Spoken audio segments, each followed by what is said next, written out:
everybody who follows AI has to have noticed that there are these two extreme camps. People who think that AI is going to usher in this golden age of humanity and there'll be no hunger and there'll be no greed, and other people who think it's an existential threat to us all. It's going to kill us all. And that's a wide range of opinions. It's unlike the question of like, well, when will we get to Mars? Well, maybe 2030, maybe 2080, but nobody's saying tomorrow or in 45,000 years. And that's the range of these views on AI. And I wanted to understand what it was that some people believed that other people didn't.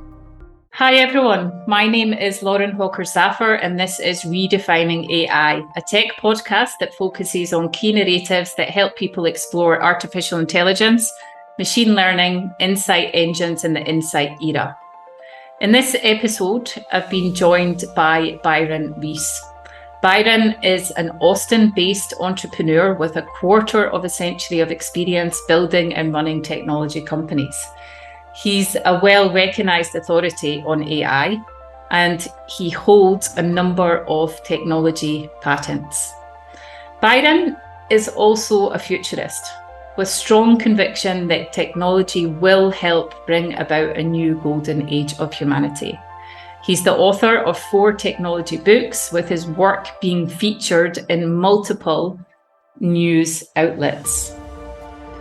As we started to understand, Byron is an impressive personality, and I'm looking forward to discussing the fourth age with him today, especially as he, like myself, believes that technology is and will remain what people use to improve their productivity.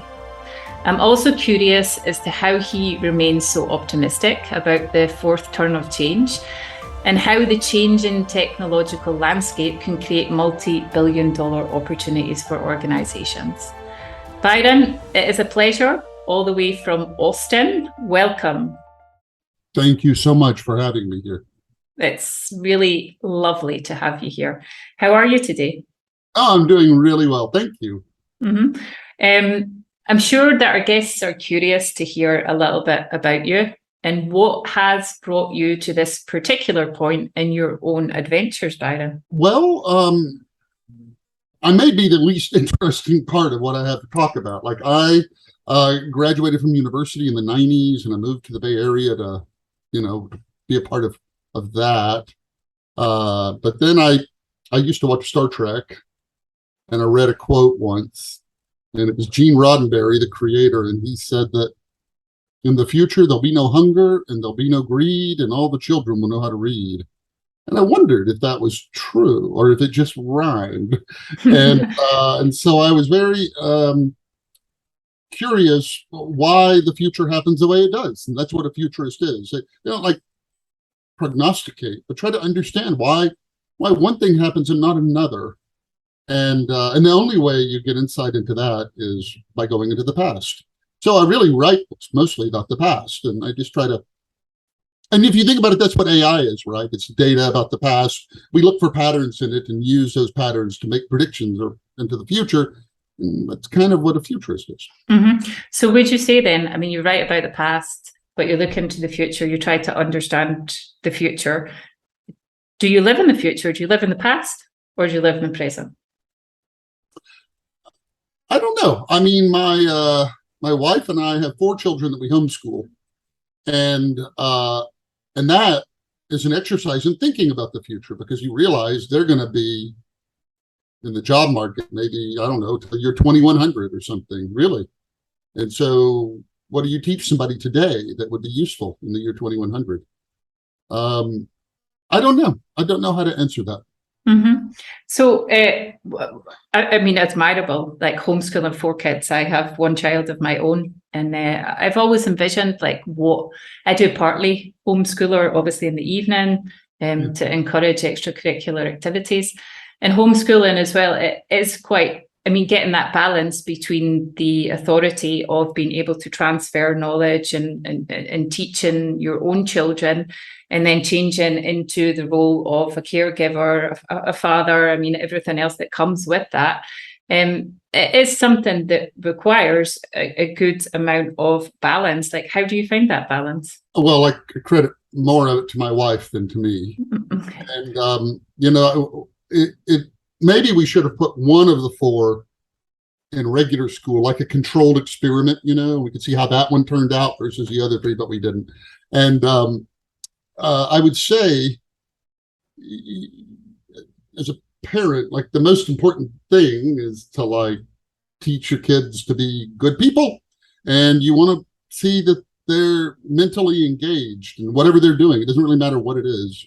You want to just see that all the neurons firing, and then I don't know, and you have a whole lot of trust in them that they don't know how the world operates, but they're usually begin life in a really good place, like in terms of optimism and possibility, and they about the future they're going to grow up into. Mm-hmm. And keeping them challenged and obviously firing up these neurons. We're talking about cognition, and cognition seems to be of importance to you. If we go, we mentioned in the introduction that you've released several books now, Byron, two of which we intend to touch upon today, The Fourth Age and Stories, Dice and Rocks That Think. Firstly, what motivates you to write? And did technology play a role in this motivation?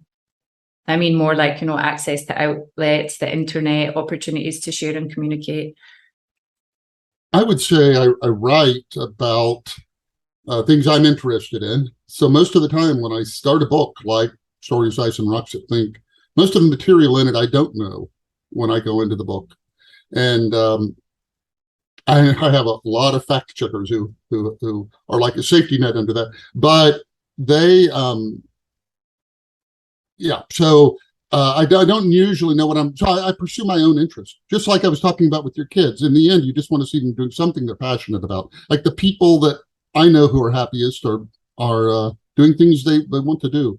And I like figuring things out. Like Stories began as a book when I watched a Werner Herzog documentary about the cave at Chauvet. And that got me interested in like, well, where did that come from? And then, just kind of one thing leads to the other. Oftentimes I write chapters for books I don't even know what the book is going to be. And I would say I probably write more way more that doesn't get published than the little bit that comes out in the books, because in the end, I want to write about these things I'm interested in, but in the end, you're trying to draw a common thread through them and figure out like, well, what does that teach me other than about that thing itself? Yeah, and that would probably have been my next question. So, first we've got The Fourth Age and then Stories, Dice and Rocks That Think. What is the central premise of both, and what do you want your readership to take away from both of those if they are interlinked in some way through the narration?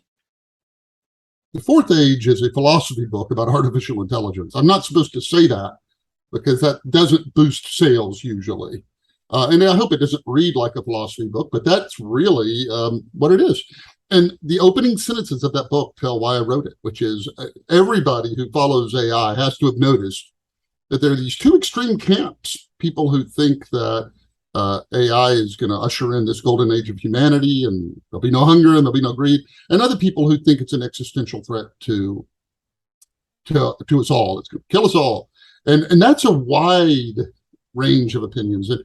It's unlike the question of like, well, when will we get to Mars? Well, maybe 2030, maybe 2080, but nobody's saying tomorrow or in 45,000 years. And that's the range of these views on AI. And I wanted to understand what it was that some people believed that other people didn't.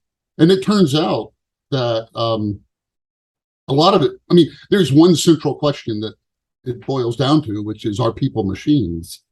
If people are machines, then someday we'll build a mechanical person and every 2 years it'll double in capability. And if people are not machines, then no machine can ever do what a person does. I used to have a podcast about artificial intelligence, and I would interview all these people about it. And I would always ask them, like, do you believe general intelligence is possible? Mm-hmm.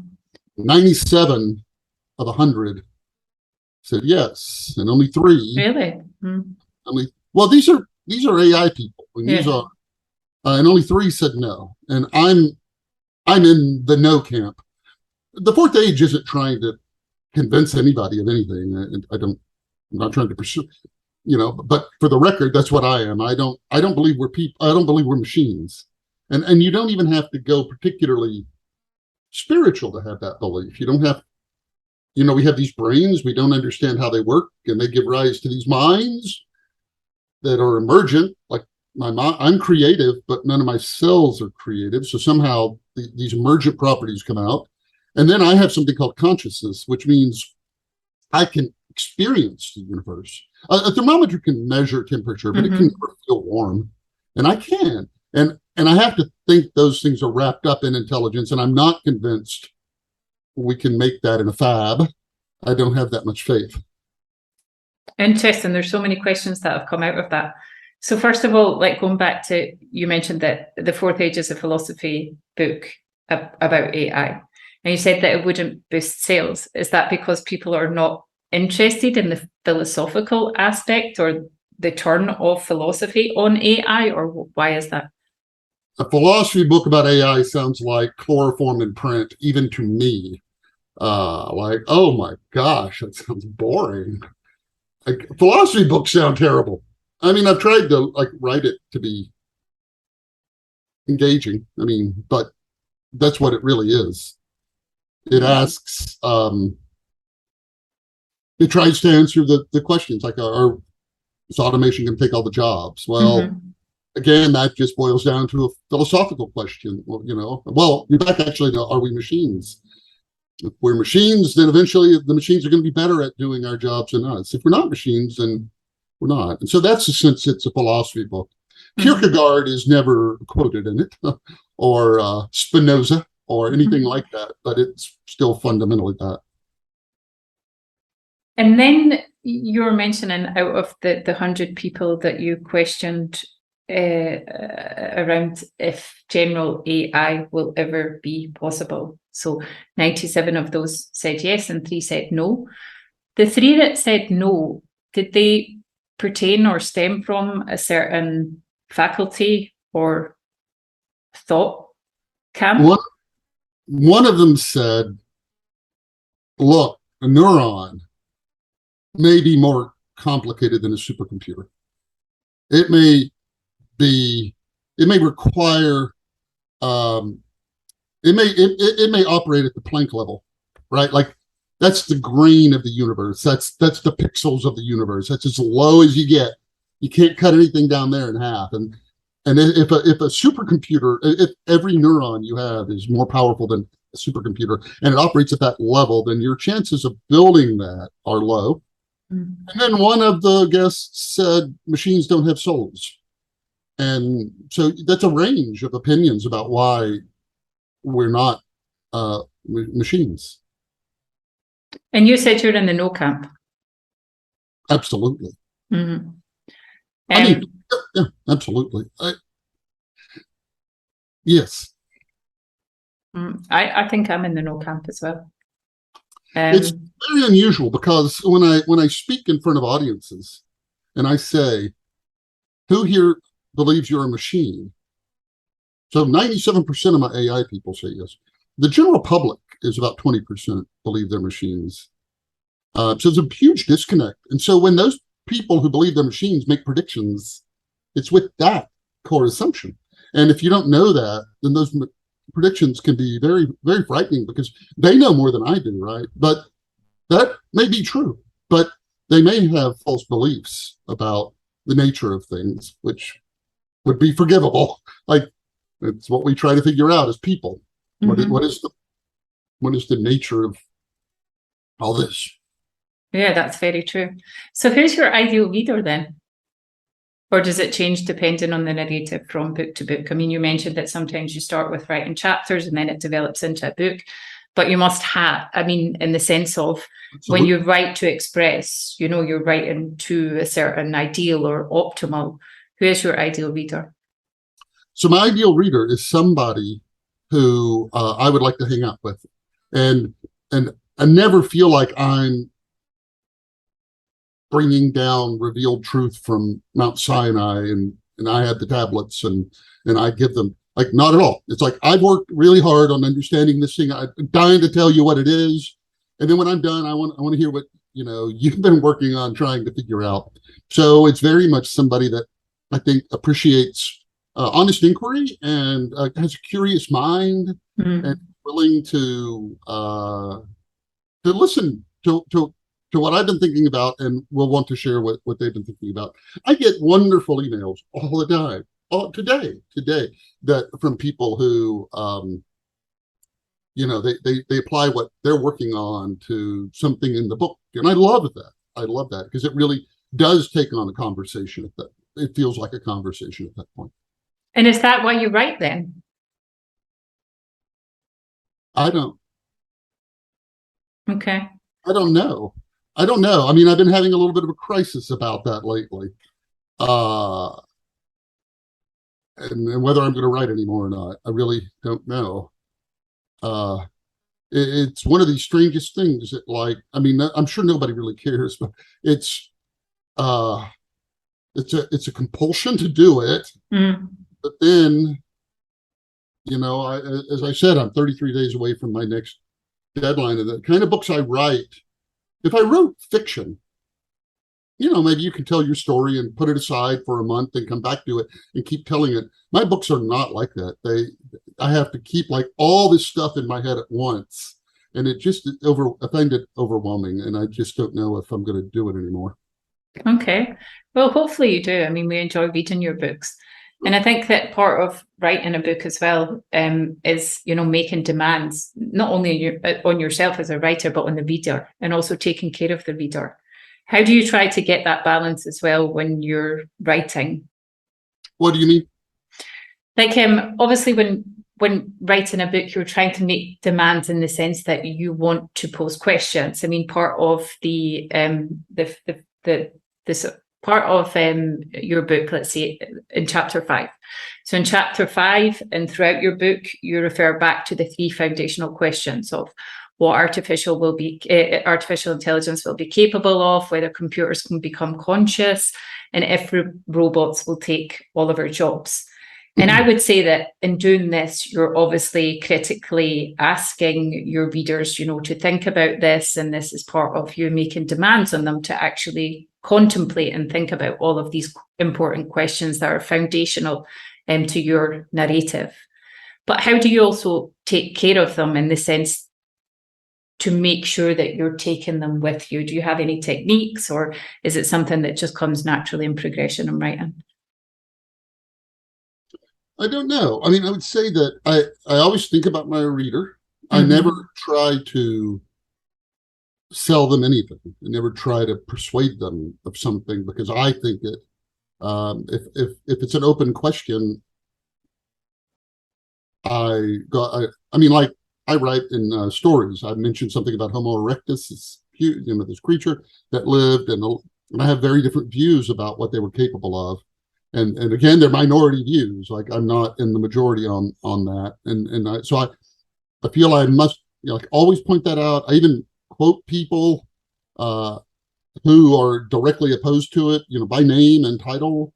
I never argue with that person in the book. I let them have their say. And then, so I try to keep a high amount of honesty, like with me to my reader, that I'm not, I don't know, that I'm not presenting a carefully constructed little view of the mine.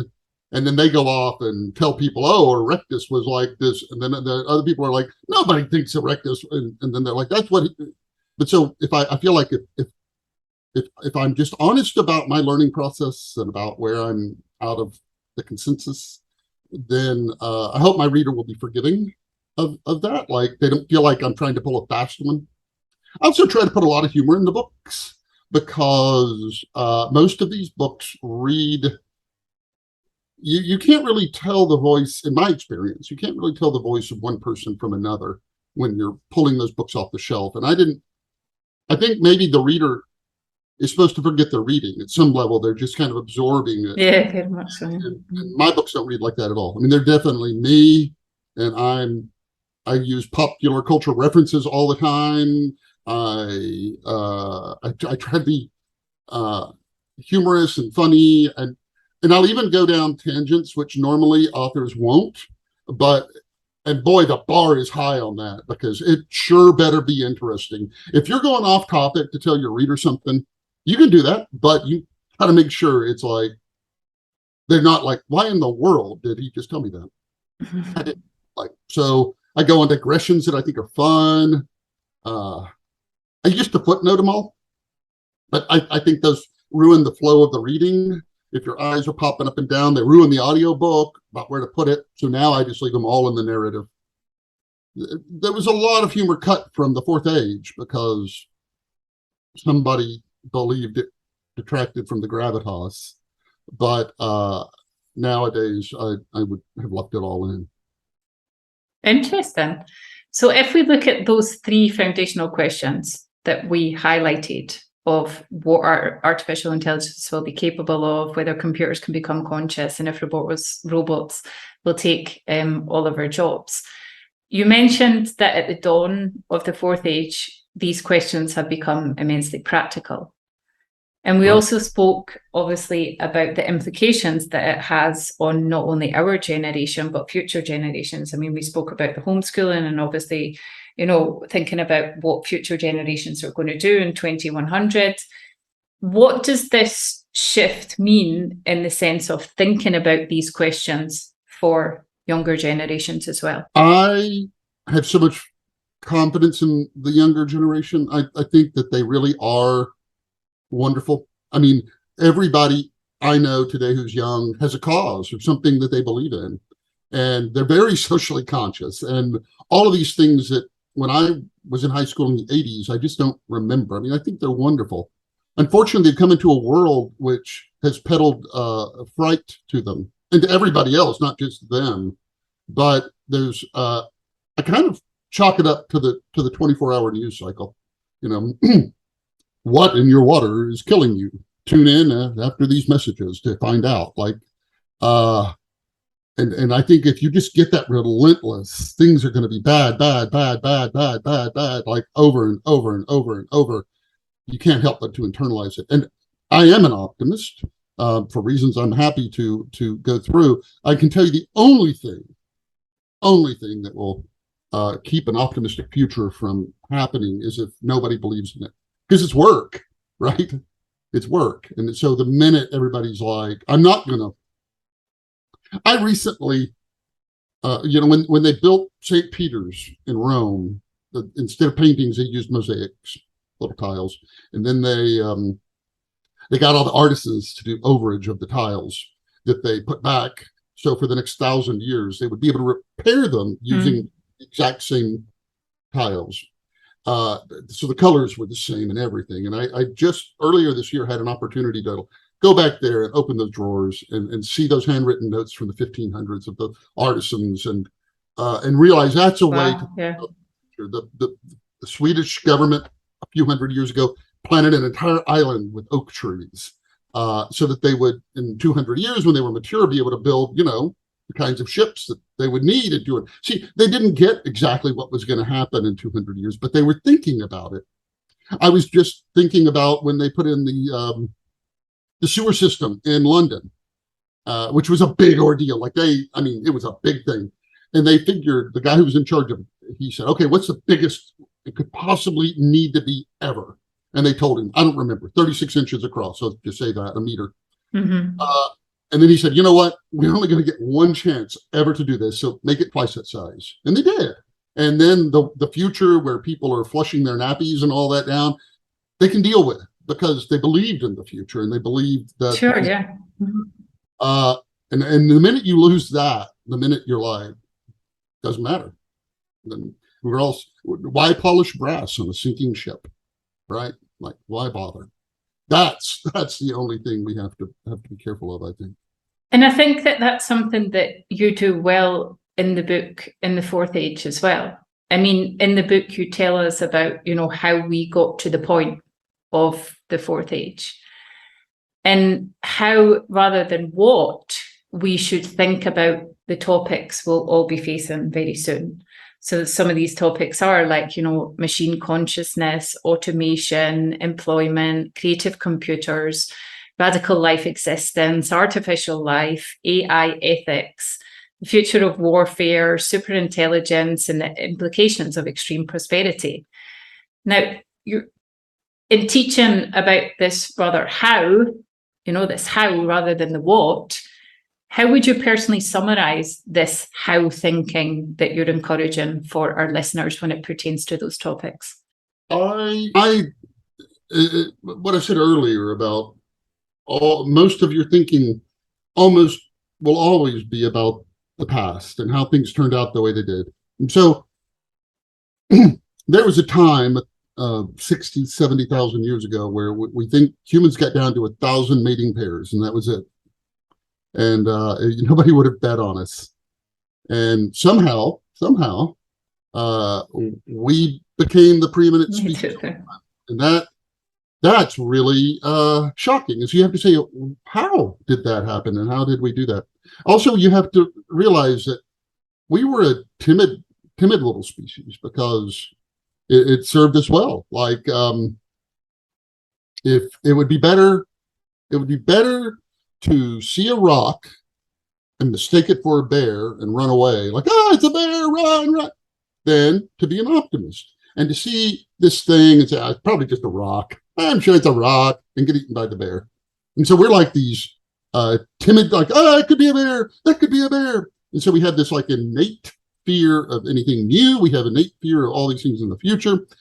And at some point, you just own that and you recognize it. And you go, okay, my tendency is to be afraid of this. You see, if somebody had gone back in time 25 years from today, the beginning of the internet, the consumer internet, right? And showed somebody a browser and said, you know what, in the future, billions of people are going to use this thing. What do you think that's going to do to jobs? That person, if they were farsighted, would say, well, I bet that it's going to be really hard on the newspapers. They're probably going to go out of business. And the directories, the printed directories of phone numbers, that's gone. Mm-hmm. And the travel agents, they're going. And the stockbrokers, no more. We don't need them. And the stores, people are going to start buying their stuff online. And every single thing you would have listed would have been bad for jobs. But what you never would have, that person would never say, oh my gosh, there's going to be Etsy, eBay, Twitter, Facebook, Google, Amazon, all of it, Uber, Airbnb, all of it, a million new companies. And that's always the challenge. It's easy to see what it's going to destroy. And that's always, like, you're usually right. It's impossible to see what it's going to create. So you have to have faith that increasing people's productivity is always good. And if you don't think that, then you should suggest everybody work with one arm tied behind their back. Because what would happen? You would need a lot more people to do anything. So you just created a bunch of jobs. However, their productivity is so low, they don't pay very much. On the other hand, if you could give everybody a third arm, increase their productivity, that's good.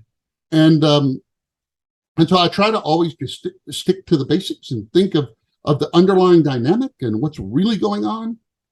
I used to get in disagreements with people on my podcast about the effect on jobs. Mm-hmm.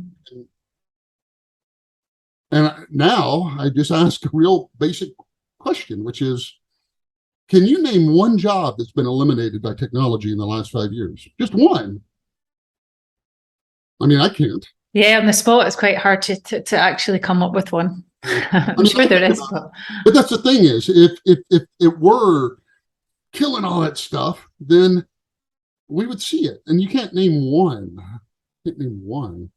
They've been talking about truck drivers for like, I don't know how long. And the fact they always say X-ray technicians, that just tells you there's like one job that could actually happen. But it's easier to be afraid of it because it's easy to see what will be destroyed. And then the media jumps in and they're like, will a computer steal your job? And it's like, the computer's not stealing your job. It doesn't like break in at night and change the HR records, right? I mean, it's all this language. And what they try to do is convince you will not be able to provide for yourself. You will not be able to provide for your family. You will not. You're going to be obsoleted. And that's the message. When it should be a message of empowerment that you can now if you hold a smartphone in your hand and it has some medical app or something on it, gardening, we'll just be simple. You're effectively like a brilliant gardener, or at least a pretty good one. That's true. But because the technology just empowered you. Yes. Mm-hmm. And so it's just, I think people are made, I don't know. I don't think it's conspiracy why everybody seems to be trying to frighten people. I don't think it's a conspiracy, but I don't understand it. And I don't know why people want to be. Yeah, I mean, that's two different sort of threads that we could follow. And I think that it's obviously evident that you are very optimistic about the productivity that can be encouraged with the implementation of technologies, especially when we're talking about, in particular, AI. The question is, though, how do you drive your own optimism and really ensure that people can benefit from your own personal optimism and see that technology is what people use to improve their productivity? I don't think I'm reflexively an optimist. I don't think that's my nature. I'm not just like Pollyannish about everything. It'll all work out. Like that isn't what I think. And so every day I put my optimism on trial. Mm-hmm. Every day I ask if it's warranted. And all I try to do is say, I only know three things. Over the course of the last 10,000 years, things have gone pretty well for us as a species. Like we're up and to the right in my parlance. That's the first one. The second one is that technology is going to increasingly amplify what we're able to do. And that's good. And the third one is that people are good. People are good. Most people are good. And the reason I believe that's, first of all, I think that's self-evident, because if everybody was out for themselves, we never would have gotten to this part. That's very true. I'll give you a real example. Yeah. I sold something on eBay very recently, and I packed it very carefully and double boxed it, shipped it to the person, and they filed a complaint and said I had not sent them the item, that I had just put a brick in the box and shipped it to them, which I did not put a brick in the box and ship it to them. And of course, eBay sided with them and said, well, you can't prove they got it, which is fine. But what I knew in that moment is like that almost never happens, because if that ever happened, like 5% of the time. Yes, exactly. It wouldn't work. None of it would work. Credit cards wouldn't work. Nothing would work. And so there's just that dude, who's got my thing, and he's in the minority, and he always will be, because people, we're social, and we have altruism, and we try to help even perfect strangers. Like, no, I completely agree with that sort of philosophy and train of thought and outlook on life. And I do believe that it is something that has helped people through a lot of the trials and tribulations that have happened in the past few months. I mean, obviously, globally, there's been a lot of trying situations for a lot of people in different scenarios.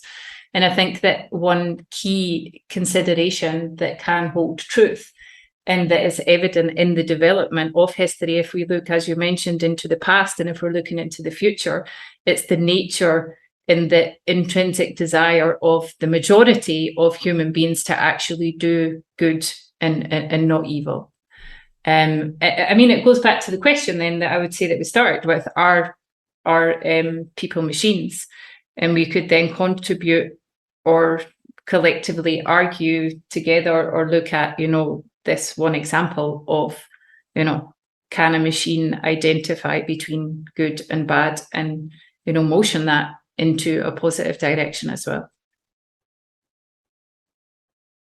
So before we sort of close, I want to touch upon Stories, Dice and Rocks That Think: How Humans Learn to See the Future and Shape It. What's this book about? That book is about what makes people different than animals. Because I'm really fascinated by that. By two reasons. One, why are we like so exceptional among all creatures on this planet? There's like everything else in us.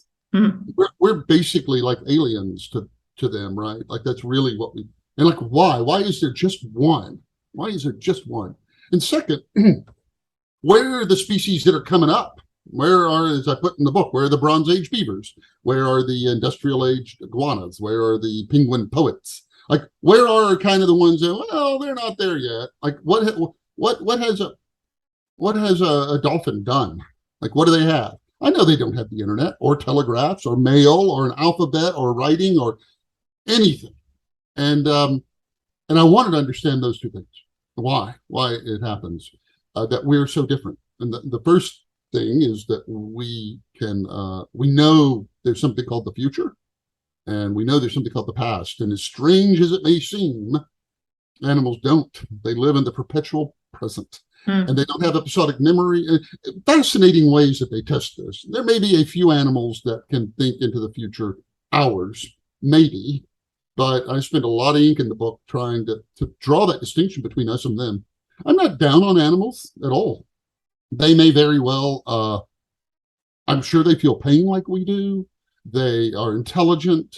They could very well be conscious. They could experience, I mean, all of that. But I'm very interested in their cognition. And I do think their cognition is completely different than ours. And that's the interesting thing.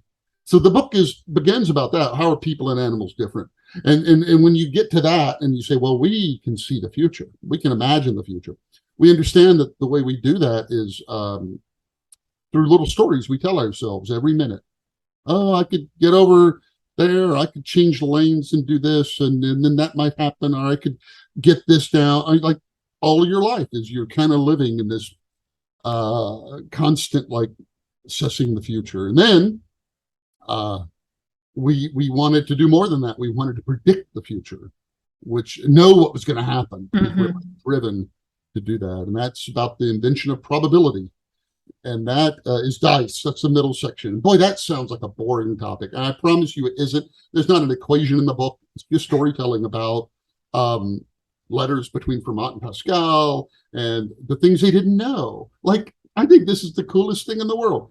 Or not the coolest, most interesting thing, which is governments used to raise money by selling annuities. So you would give the government $100, and every year they would give you $10 until you died.